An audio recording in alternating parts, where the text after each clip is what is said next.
Magandang buhay mga kabatingting. Meron tayong gagawin dito na isang Infinix Note 12 Pro. Ayan, ang problema nito mga kabatingting.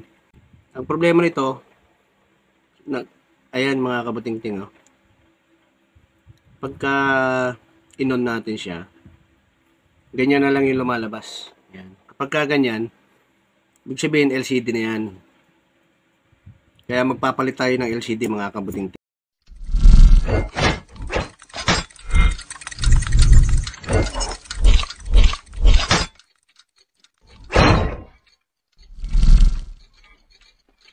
Ang gagawin natin, ganito. Itong back cover niya, tatanggalin muna natin kasi may mga tornilyo yan eh. Kaya gagamitan natin siya ng hot air. Ayan. Ingatan nyo lang yung camera. Ayan. Iinitan lang natin dito sa gilid. Para lang yung adhesive niya, madali nating tanggalin. Ayan. Ngayon, kapag natanggal na natin, kapag nainitan na natin, gagamitan natin siya ng curve. Ganyan lang. Suot nyo siya dyan. Ayan. Ayan. Ito yung iangat lang natin yan.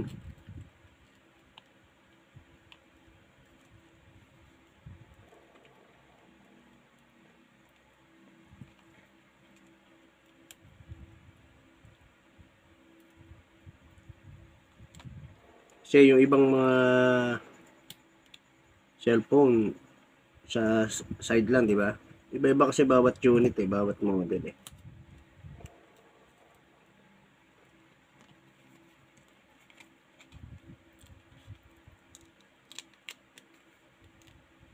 Ayan, kapag nainitan, madali siyang tanggalin mga kabatingting.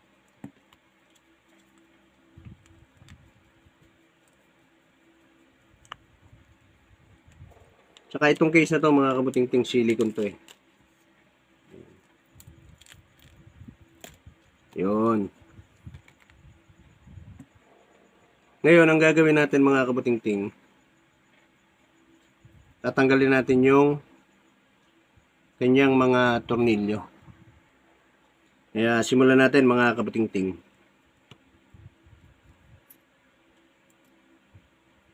Yan, buo na yan, tatanggalin natin. Magkasama yan eh, yung cover na yan eh. Sundan nyo lang yung aking ginagawa. Para magkaroon kayo ng idea. Pagka bukas kayo ng cellphone.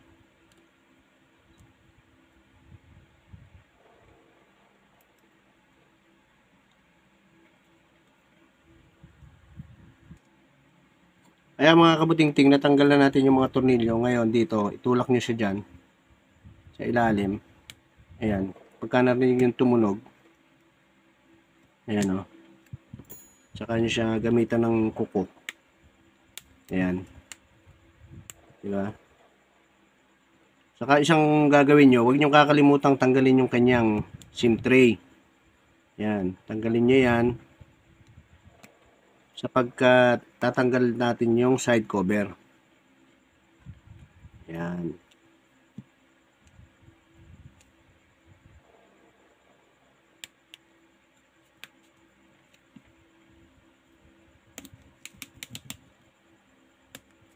Ayun. Oh my God! Wow! Ayan mga kabutingting, natanggal na natin. Ngayon, iangat nyo yan. At tatanggalin natin tong fingerprint nya. Yan. Ngayon, ang gagawin natin, magtatanggal tayo ng battery mga kabutingting. Tanggalin natin to para matanggal natin yung flex ng ating LCD. Ngayon ito, sabi nung may-ari, napagawa na daw to dati. Kaya, sisikwatin lang natin yan. Ganyan. Ayan o. Tanggal na agad. Simpleng-simple, di ba? Ngayon, ito yung sa LCD natin. Ito. Ayan. Angat natin yan. Ngayon, para matanggal natin tong LCD, gagamitan din natin siya ng hot air. Initan nyo lang yan. Yung gilid na yan. Para madali nating tanggalin yung dikit. Ayan.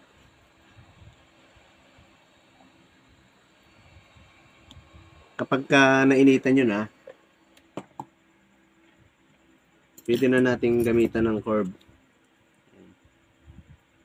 Suot nyo lang siya dyan sa ilalim. Ganyan. Para, ayan o, naitulak nyo.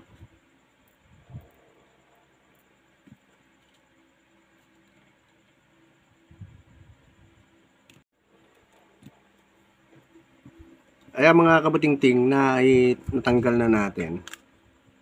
Ayan. Ngayon, iangat na natin. Ayan ha. Okay. Ngayon, ito yung luma. Diba? Ito yung ipapalit natin. Ayan. Shim siya. Ayan o. Diba? Kaya, replacement to mga kabutingting. Ngayon, bago natin siya ikabit, na i-fix, iti-try muna natin siya kung gagana. Tetestingin muna natin. A few moments later. Kaya ikabit natin tapos kakabit natin yung battery, i-on natin kung okay na siya. Ayan, baka may factory defect kaya kailangan bago natin siya idikit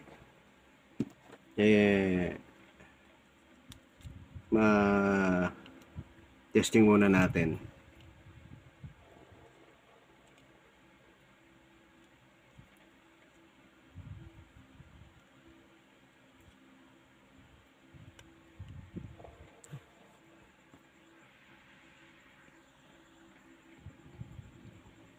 Kaya mga kabutingting in-on natin siya, nesting muna natin. Pero hindi pa natin siya ipinipix, di ba? Kaya hintayin lang natin. Ayun, iwanag na. Infinix. Ayun. Ngayon, pag gaganyang may password, ang gagawin nyo, pindutin nyo yung emergency. Ayan. Dahil lang kayo, kahit anin dyan, ibig sabihin, ayan, gumagana siya, okay na yung ginawa natin. Ngayon, ipipix na natin mga kabutingting. Ayan. Fix na natin mga kabutingting. Off muna natin.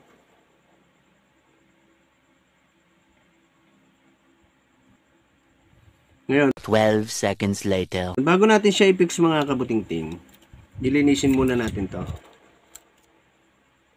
Dilinisin muna natin yung, ayan, dilinisin natin to. Kasi na lalo na kuha na to na gawa na dati. Ayan yung mga dikit niya ang dami. Dilinisin natin yan. Tanggalin natin yung adhesive na luma. Ayan. Para pagka inilapat natin yung bagong LCD, hindi siya nakaalsa. Ayan. Okay.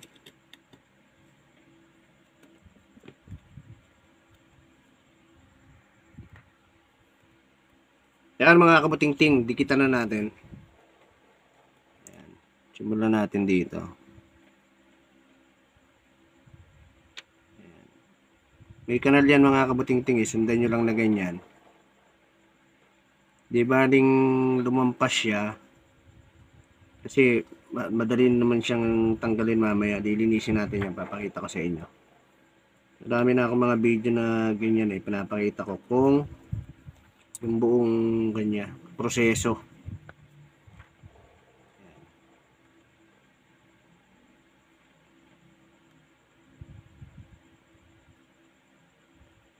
Para detalyadong detalyado.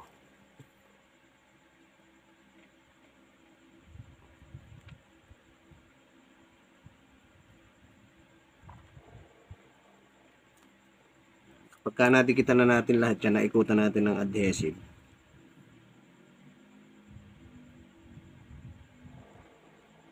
Ilalapat na natin yung ating LCD.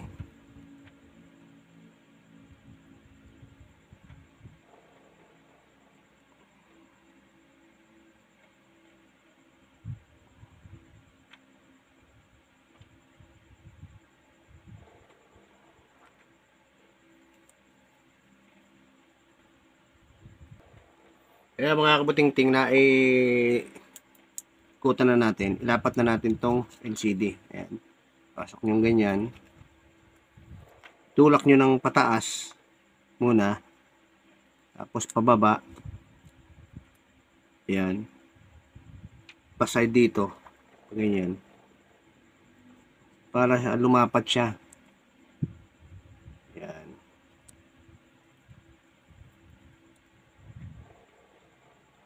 Okay.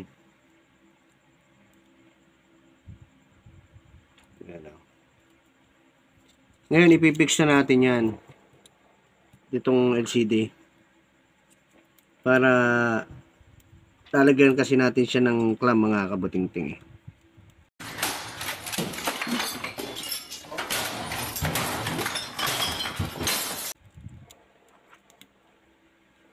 Ito yung kanyang battery.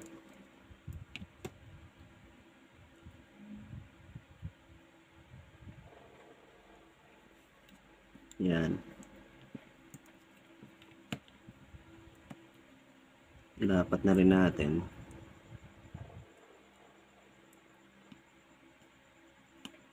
Yun.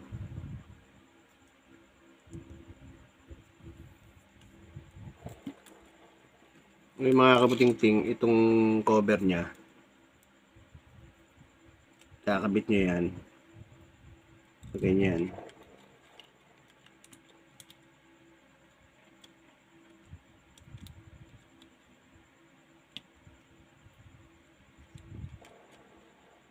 Tapos ito.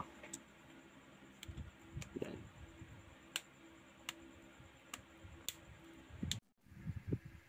Ayan mga kabuting-ting, dikitan na natin to para ma-fix na natin yung back cover.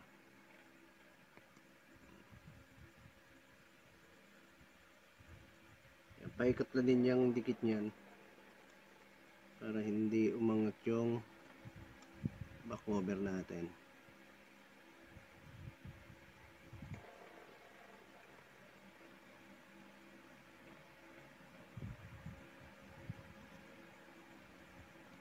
Yan.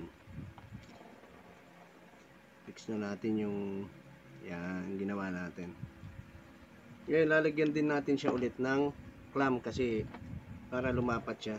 Yan.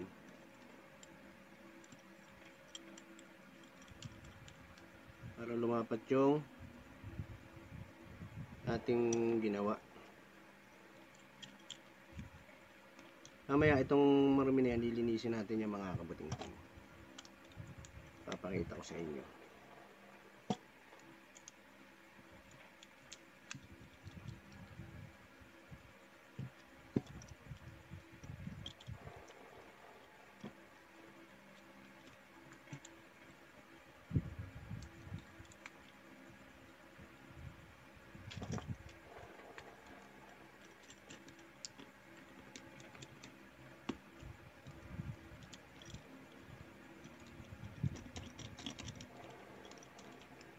Bit natin. Kalahating oras ulit mga kabuting-ting. Hintayin natin. Para good na yung ginawa natin.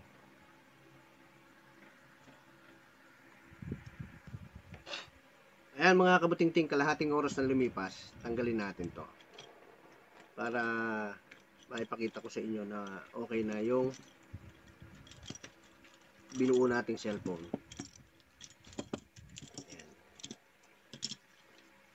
Okay na rin yung gilid niya. Ang gagawin nyo dyan sa gilid na yan, tanggalin nyo yung mga natirang excess, yung mga sobra. Ganyan lang, oh. Yan. Lilinis na yan. Para maganda siyang tingnan.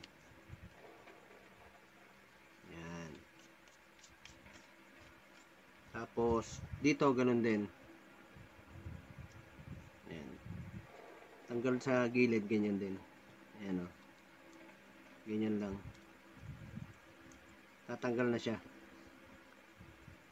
Para lang pagka kinabitan ng tempered glass, hindi siya nakaalsa.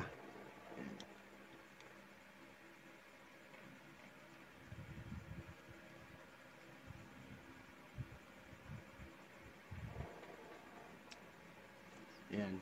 Ngayon mga kabuting-ting, ayan o. Napakita ko sa inyo. Okay na yung ginawa natin. Ayan, emergency. Pindutin natin 7. Ayan o. Kahit alin ang pindutin nyo, nagtatouch siya, di ba? Okay. Okay na yung ginawa nating cellphone mga kabuting-ting. Ayan, magagamit na nung may-ari.